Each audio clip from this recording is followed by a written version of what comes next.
God. Ask God. Hey, Scotty V, Chris out of Irvine, California. How's it going? First off, thanks for everything that you're doing. You've been super helpful to me. I'm a new seller on the Amazon platform. I'm 60 days in. I've had some excellent short-term success. And my question for you is, I started with one product. I went to 4. They are extremely close-knit, related products. They all work with each other. 2 out of the 4 are exact duplicates except for their color. I initially went with 2 different SKUs for these products just so I could have the real estate out there.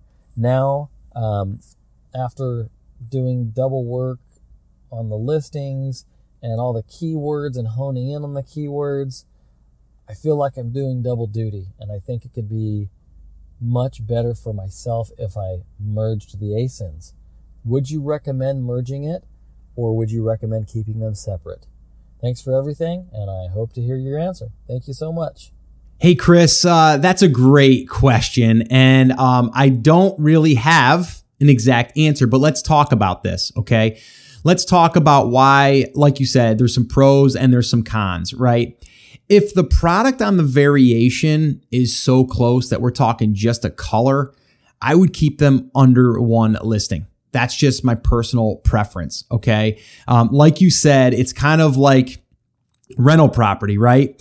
It's easier to maintain one property than 10, right? And I understand that, once you get more real estate out there, you have more potential for people to see your product, which totally makes sense, but you also have more work to maintain them, to get reviews, to do giveaways, to do pay-per-click, all of that stuff. Now, that doesn't mean you can't run your pay-per-click separately to different ASINs that are inside of that listing. You can do that as well.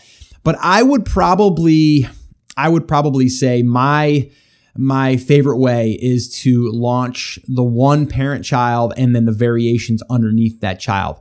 But again, if they are just let's just say that it's a garlic press and you have one that has a rubber handle, and then the next one in the variation has a non-rubber handle, and then the next one has half and half. It has half a rubber handle and half non. You're talking like handle styles in a sense. Like that could go on its own listing separately, right? Each of those they could do a variation as well. But I would think that in that situation, that would probably be better to put them separately because they are pretty distinctly different as far as those. And especially if people are looking for a certain handle style, they would be typing in that keyword.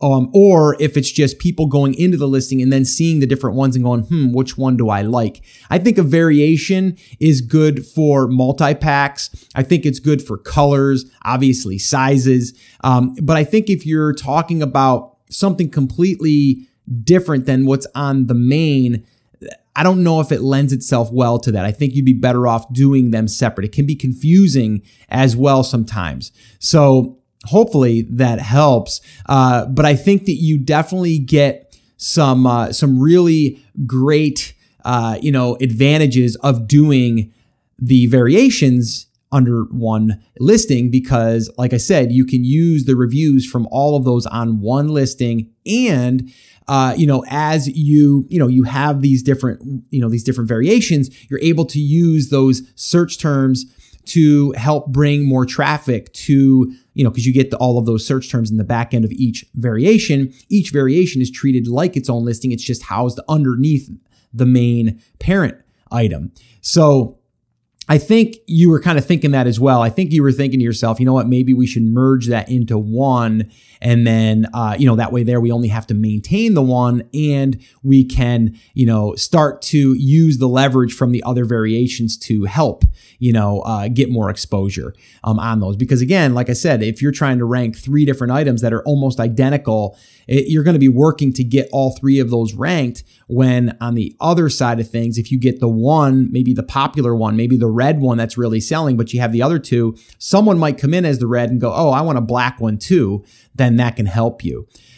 So hopefully this has been helpful. I know that wasn't, again, a direct answer, but it's kind of us flushing out and kind of like discussing, kind of how I would be talking with you right now across the table with that cup of coffee that we're having together right now. So, again, hopefully that helps. Hopefully anyone else out there listening that is either thinking about doing that or, is in the same situation, hopefully that helped you. I would say anyone that is creating a brand new listing, and this is something I've said before, definitely set it up as a variation because you want to make sure that if you want to add a variation later, you can. If you don't, you can still do it. The problem is it's going to require you to either update the flat file, which isn't that easy, and then secondly, contact seller support and have them do it for you, which is kind of scary because sometimes what happens there is you'll lose all your reviews for a little while, maybe a day or so, and then they come back, hopefully, fingers crossed.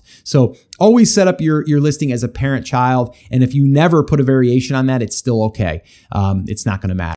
Well, hey there. Thank you so much for listening to that episode of Ask Scott. Now, that was just a highlight from one of our full episodes where I generally answer 3 to 4 questions on a podcast. If you want to go back and listen to all of the past archives of not just the Ask Scott session, but all of the full episodes where I do interviews with top Amazon sellers, people starting from scratch and building a business, if you want to listen to any of those episodes, head over to theamazingseller.com and you can find all of that over there. You can also find details there on how you can ask your own question and get it aired on an upcoming Ask Scott session and possibly see it here on YouTube or just on the podcast. All right, so definitely head over to theamazingseller.com. There's tons of resources over there for you to be able to build your e-commerce and Amazon business. So definitely go check that out. Now, I just wanted to remind you one thing before I let you go. There's a lot of information out there and some of it is really, really good. What I want you to remember is you have to not just consume the information, you have to actually apply that information. So take this information that you learned here today and apply it to your business. And this way here, you can get results. As my shirt says, I wear it almost daily. Take action. We'll see you guys.